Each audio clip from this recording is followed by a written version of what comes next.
Hi guys. Okay, so we are starting a new unit, and so we have some new vocabulary words. Okay, you ready? Let's get started.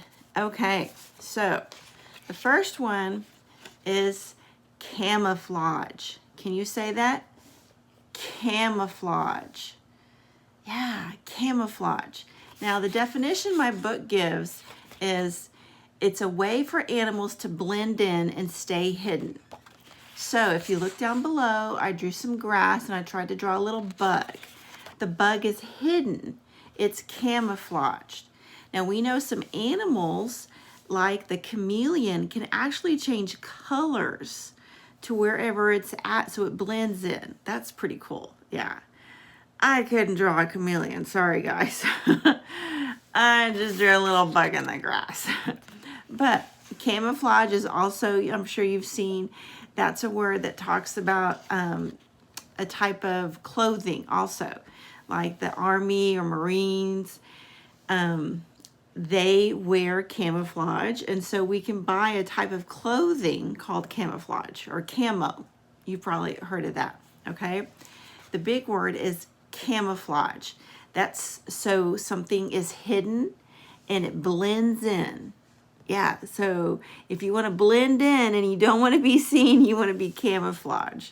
Yeah, isn't that a cool word? Can you say it? Camouflage. It's pretty cool.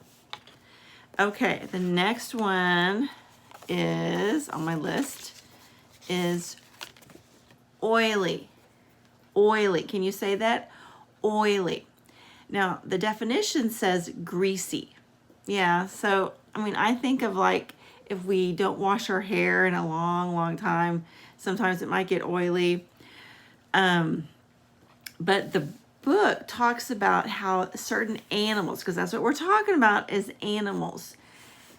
Birds, their feathers have an oily texture to them. They have oil in their feathers, and that protects them so when they get wet or if it's raining, it doesn't hurt them. Yeah, and they can still fly around. They can do all this stuff that they need to do, like get food and feed their babies and find food and all those things, okay? Now, there are some dogs, too, that their fur has an oily texture to it.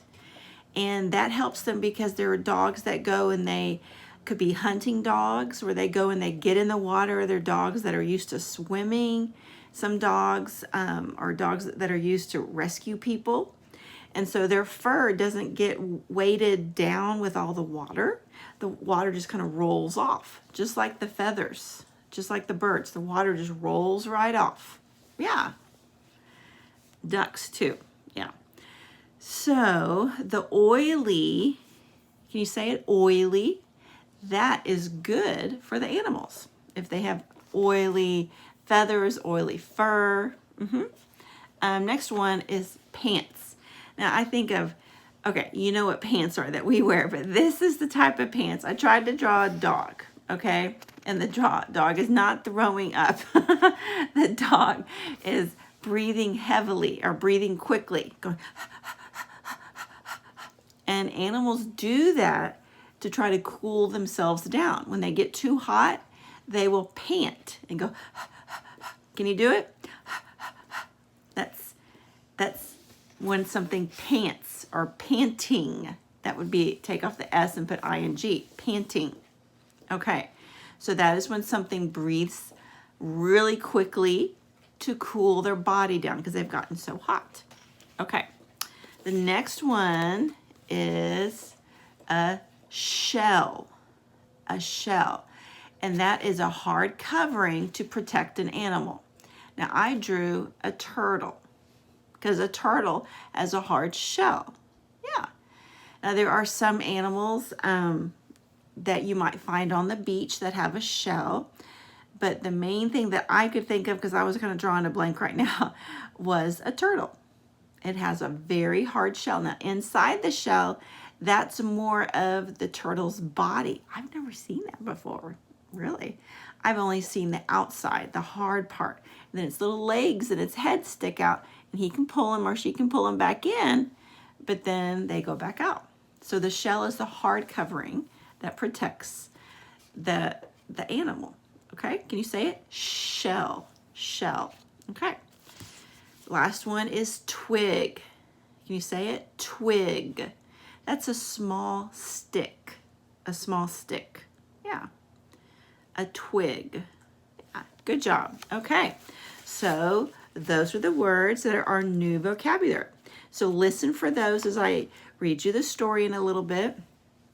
And this week, you can talk about those with your family and listen to me explain the vocabulary words again and think about what letter they start with and some other words you might know with that same letter. Okay. Bye, guys. Great job.